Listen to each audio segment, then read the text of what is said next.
Governos que não responderam bem à pandemia serão responsabilizados nas urnas e a derrota de Donald Trump nos Estados Unidos já é um exemplo disso, avalia Anna Peterick, professora de políticas públicas na Universidade de Oxford.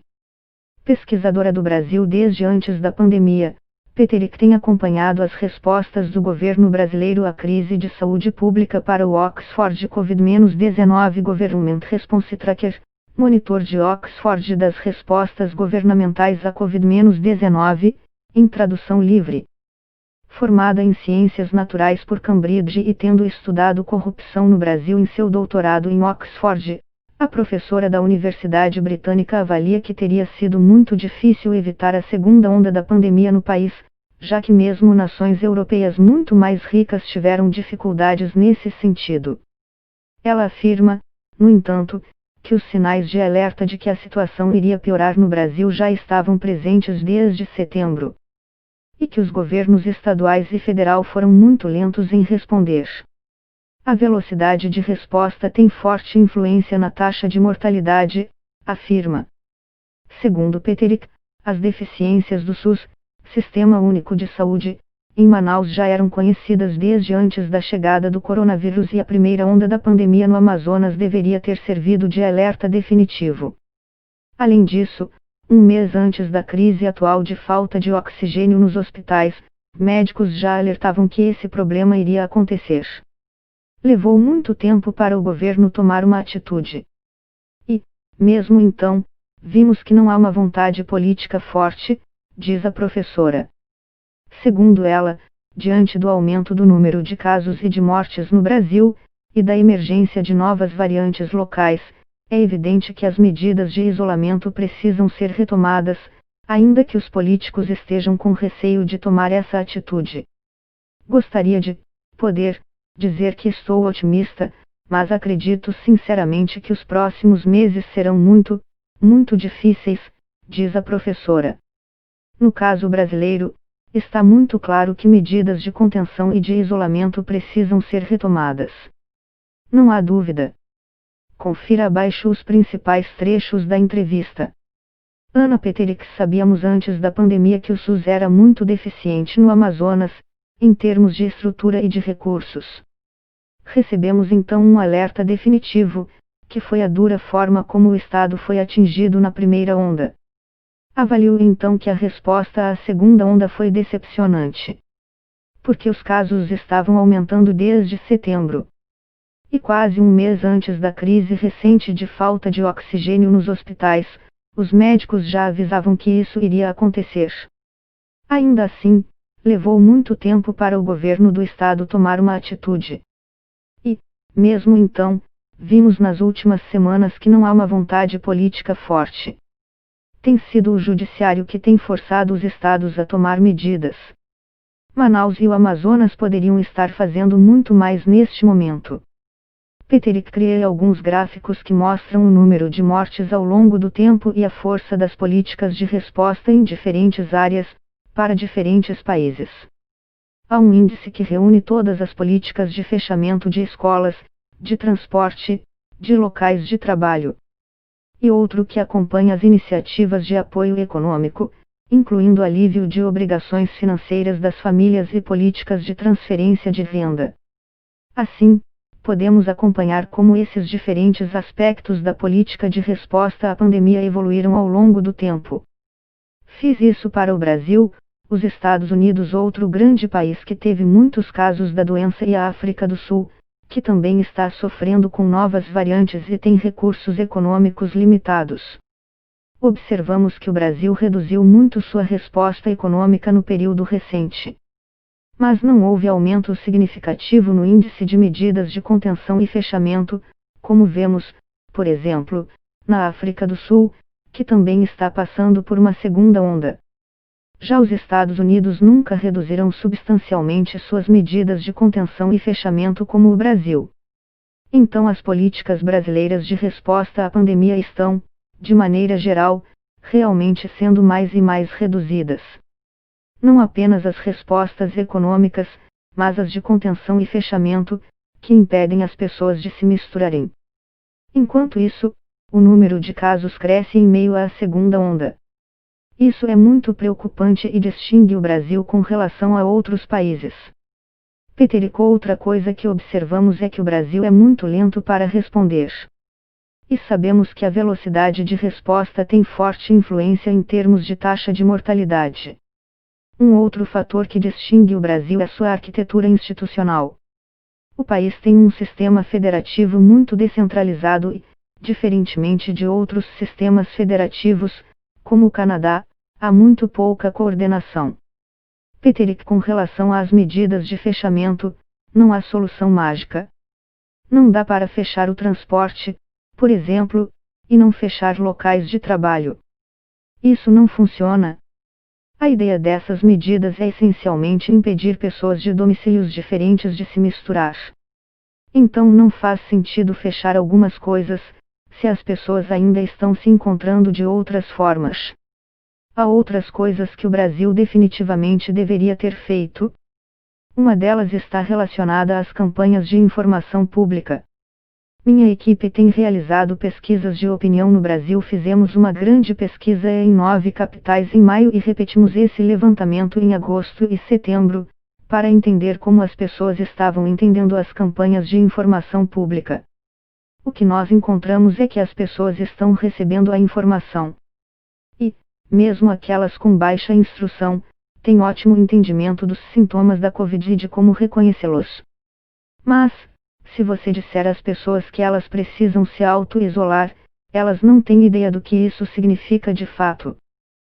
Cerca de 95% das pessoas ouvidas na nossa pesquisa mais recente achavam que sair com uma máscara é ok, caso você esteja contagioso. Então, eu avalio que o conteúdo das campanhas de informação pública pode ser muito melhorado. Peterick, sabemos que as políticas governamentais têm forte impacto no comportamento da população. Nós olhamos para as estatísticas, comparando o momento em que as políticas foram introduzidas e como isso afetou a mobilidade das pessoas, monitorada a partir dos telefones celulares. Assim, podemos ver como isso mudou ao longo do tempo. O que observamos é que, inicialmente, as pessoas mudaram muito seu comportamento, de maneira dramática. Mas há um tipo de fadiga comportamental. Então, com o tempo, mesmo com a manutenção das políticas, as pessoas se cansam e seu comportamento muda, reduzindo o isolamento.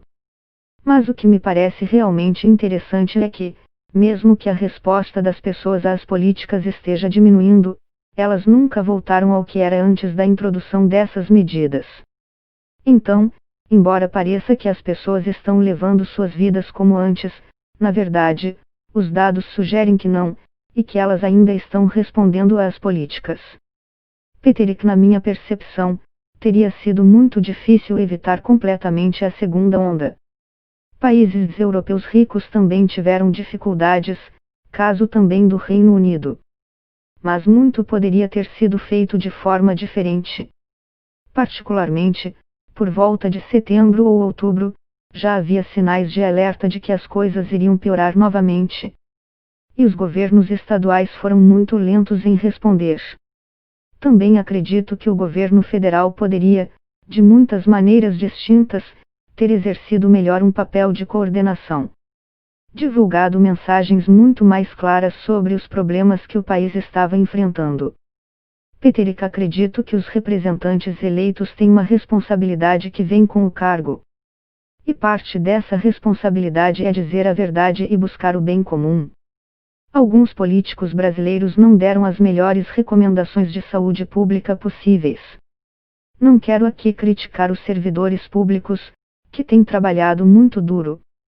Converso com eles com alguma frequência, particularmente na esfera municipal, e eles estão ansiosos pelas melhores informações, para tomar as melhores decisões possíveis. Então eu não diria que o poder público foi totalmente negligente no Brasil. Mas definitivamente acredito que, em muitos momentos, as pessoas que estão no poder deveriam ter agido de forma mais responsável. Peterick, a maneira mais provável como governos que não responderam bem à pandemia serão responsabilizados será nas urnas. Já vimos sinais nesse sentido nas eleições recentes e acredito que essa tendência deve continuar nos próximos anos. Acredito que o resultado das eleições americanas tem em parte a ver com isso. É claro que a história é mais complicada, mas esse é um ponto relevante de por que Donald Trump foi derrotado. Peterick, se você diz às pessoas que há um fim à vista, isso pode levar a dois desdobramentos diferentes. Pode levá-las a agir de maneira menos responsável, particularmente, se elas acharem que os mais vulneráveis estarão logo protegidos. Então acredito que a mensagem de saúde pública deve incentivar a resposta alternativa. Que é, o fim está logo ali, então é possível adiantar mais um pouco. Vocês podem respeitar as medidas de contenção só mais um pouquinho, porque há uma luz no fim do túnel, mas precisamos continuar agindo com responsabilidade, até que todos estejam vacinados. Peterick, analisando estatísticas sobre como medidas de transferência de renda e alívio de obrigações financeiras ajudaram as pessoas ao redor do mundo a cumprir políticas de contenção da pandemia, a mensagem é muito clara. Quando países oferecem apoio econômico à população, as pessoas são muito mais capazes de ficar em casa. Então, agora que o Brasil tem menos apoio econômico para as famílias, esse é um fator de preocupação. Peterick, no caso brasileiro, está muito claro que medidas de contenção e isolamento precisam ser retomadas. Não há dúvida. No momento, o número de casos está crescendo, há novas variantes e é realmente necessário impedir que pessoas de domicílios diferentes interajam. Uma outra coisa que os países talvez devam fazer diferente é que, agora, com o surgimento de novas variantes no Reino Unido, Brasil e África do Sul, precisamos de políticas mais responsáveis. Não apenas em termos de testar as pessoas que estão chegando aos países, mas também aquelas que estão saindo. Isso poderia ser feito através de acordos recíprocos ou algum tipo de acordo internacional nesse sentido. Peterick, a questão da reabertura das escolas tem sido difícil desde o início da pandemia. No começo, houve pesquisas sugerindo que a reabertura não causava grande aumento na transmissão. Mas, com o passar do tempo, novas evidências surgiram mostrando que não é bem o caso. Uma coisa que me parece muito importante para o Brasil e que aparece nas nossas pesquisas no país é que professores, particularmente nas escolas públicas, precisam de muito mais apoio. Analisamos a proporção de famílias que dizem que seus filhos receberam material diretamente de seus professores para continuar estudando em casa. Isso é considerado um sinal de educação de qualidade, porque o professor sabe que tipo de material é adequado para seus alunos. Vemos que essa proporção aumentou ao longo do tempo nos domicílios em que os filhos frequentam escolas privadas. Mas não houve mudanças para os alunos de escola pública. Isso é algo que o governo poderia muito bem fazer no Brasil, encontrar formas de melhor apoiar os professores de escola pública.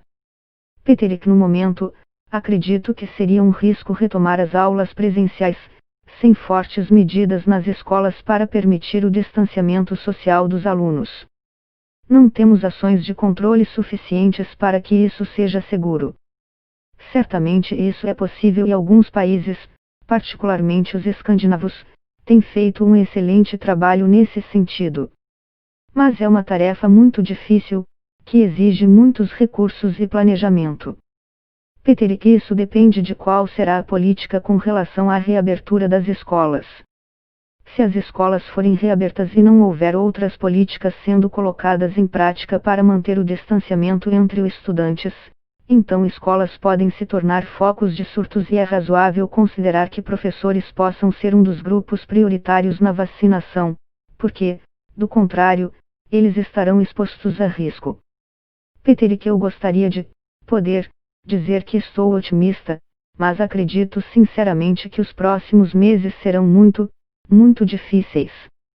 O atual aumento no número de casos e de mortes é particularmente preocupante porque há uma sensação de que os políticos estão com medo de retomar medidas rígidas de isolamento. É claro que eles têm preocupações políticas com relação a isso. Mas acredito que eles não deveriam se preocupar tanto se as pessoas responderão às medidas, se essa é uma das razões pelas quais eles estão reticentes. Como falamos, as pessoas têm de fato uma fadiga comportamental, à medida que as ações se estendem por muito tempo. Mas elas nunca pararam completamente de responder às ações, então os políticos não deveriam se deter por esse temor. Peterick, acredito que os países estão se vigiando nesse momento e acompanhando as notícias uns dos outros, para tentar entender o que vai acontecer com o mundo depois de tudo isso. Na academia, há algo que chamamos de momentos críticos, que são esses momentos em que tudo vai pelos ares e as coisas mudam. A Covid-19 pode ser um desses momentos. O Brasil teve uma resposta extremamente descoordenada com relação à pandemia. E alguns dos acontecimentos correram o mundo. Por exemplo, algumas das mensagens do presidente. As pessoas na Europa têm acompanhado isso e ficam chocadas com algumas das coisas ditas. Mas isso não aconteceu apenas no Brasil, aconteceu também com outros líderes mundiais que insistiram que essa não é uma doença tão perigosa, como de fato se provou ser. Algumas imagens do Brasil correram o mundo. Particularmente, as imagens de Manaus, das pessoas sem oxigênio, chegaram a mim aqui em Oxford pelas páginas dos principais sites de notícia. Mas também há muita empatia. Não é apenas a política que determina a forma como as pessoas no exterior percebem o Brasil.